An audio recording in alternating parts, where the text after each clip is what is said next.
Everyone, it's your boy Matt. It's currently the 24th of March 2026. I suppose this is a personal update. Uh, so, as usual, life is too fucking chaotic to do anything but address the fucking chaos. Thank you very much, Henny's Health Group, for your criminal activity which led to this situation. I need to address a little fucking rumor. So I used to collect costumes. I used to have a room full of hats because I'm like into theater and that kind of thing. One of those costumes was a fucking outfit which is used for ceremonies for like at universities. I forgot what it's fucking called. It was one of many fucking costumes, but because of the nature of my family, they created a fucking social story around it, and apparently I used to wear it. I never wore it once. I was gonna use it if it, like a Chinese emperor costume that had a lot of versatility, and also, it's like okay, I could use it for my graduation. And I actually fucking own the gown. The same way that you have your, that's more of an American tradition, but like the same way you have your fucking high school fucking jersey. There's something similar to that. Um, there's nothing else to it than this. I come from a very fucking weird family of genuinely crazy people. As in at least got everyone's got multiple DSM diagnoses. There are very few men who are interested in mental health. So if you are, it's because you come from a fucking weird background, bro. That's how it usually is. And that's my situation. Uh, so that's the personal update for today. Uh, Still working through finding ways to come out of this horrific situation in a better place than I started. It would all be over if I was able to just monetize my fucking YouTube channel. If I were able to do that, this would be done. All my debts would be paid off. There wouldn't be the abuse from the police. I wouldn't be living in a fucking homeless village where I have to address some catastrophe every fucking day to be able to and never have enough stability to move on to the next stage of my life. Uh, it's just that. It's just that. So it's not a case of a person not of being given something they don't deserve. I fucking deserve the influence I have. It's not a case of me being appropriately punished. I've just been put in the stocks because powerful people were able to put me there. It's like I don't deserve any punishment. I'm a bloody fucking hero. What I've done has been incredible, and the benefit I've provided to society is just so much more than anyone else I've fucking met in person. Uh, and yeah, that's the personal update. My family are crazy people, hence why I don't fucking talk to them, why I'm out here. The point of my community art project, Taco, the point of it has changed so many times now. I've made a point recently to reevaluate it. And when it comes to American politics, I'm kept in a state of complete depravity, of not depravity, deprivation. Um, so me being able to assist the Americans with their politics at the moment is not something I can really do. That's intentional, and I'm kept as vulnerable and as pathetic as possible so I can have the least amount of effectiveness in my politics. One of the things about politics is that it's not just about making your voice louder, it's about making other people's voices smaller.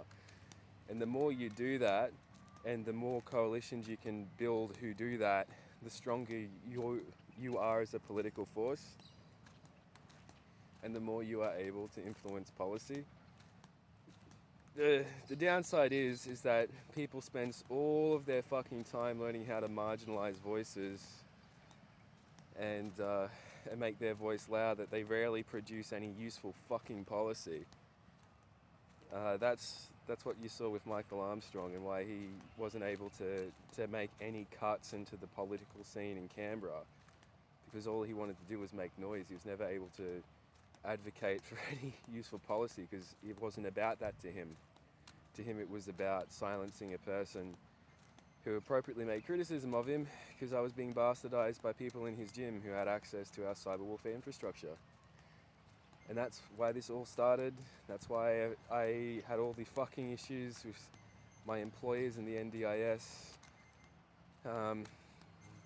It's why it was that, and also very much needing to take those people on. But just having a couple of shitheads in your life, the wrong people, can cause all kinds of problems. And it's not once you intercept with people like that, they're not like a gang where you can just move your house and move your life and be physically away from them. All the fucking political shit I have in Ainsley Village, if I can move suburb and wasn't intentionally kept in poverty, then that would be something I'd be able to get out of. Like with these people, because the attacks are by the internet and because they have access to all this personal private information and have a tendency to misbehave, you can't really just run away from it. And that's why I've had to fight them and publicly humiliate them as much as I have. It's been a pleasure destroying them and making them look like complete asses, because they are. They're horrific individuals. Now lastly, there's going to be Andrea Lamont Mills. She's sort of got a perpetual vendetta against me because I showed her up because she was just a narcissistic fucking moron. She was the Associate Dean for Research at the University of Southern Queensland, and she abused her students. She has, whilst completing an ethics course. So she fucked up the ethics course by behaving unethically. And it just taught me just how unethical and much of a mess ethics and psychology and ethical conduct is for healthcare professionals in Australia, but mainly psychology, and what a fucking joke it is, and what a fucking joke our senior leadership is in psychology. And Andrea was like the crowning example of that for me. And she's going to be picking fights with me. She's going to be saying that I'm a liar and all kinds of shit. The problem is that I never get to hear the specific allegations, so I can't actually fight back against specific mistruths that she said. But she's a fucking joke.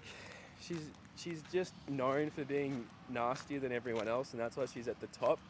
And because I'm every bit of capable of being nasty as her, because my job is to study nasty people, to figure out how to fucking work with them. I learnt that skill set from starting off at the bottom as a support worker, then as the PBSP and junior psych. Would love to be able to finalise those certifications and get more experience in it, but I have experience from Go. She's just about show. She's about getting fancy titles like a doctorate and chucking yourself away as a professor at a university. I actually do shit. And from that, you develop knowledge from working with the system, and then finding, oh, I can't do anything of the things I need to do in this fucking healthcare system to be able to care for my clients. And that's why I don't have a humongous respect for people who try and control the conversation, say only people with a doctorate get to have conversations about healthcare. It's like, fuck you, bitch.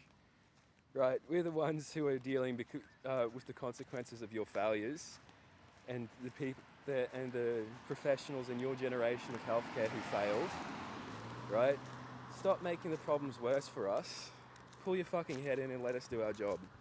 Let me do my fucking job, because I've been doing a good job working on fixing our current healthcare system, and you deserve to give me a pat. I deserve to be given a pat on the back, and you deserve to be shunned and someone to tell you to shut the fuck up. Alright? Have a good day, everyone.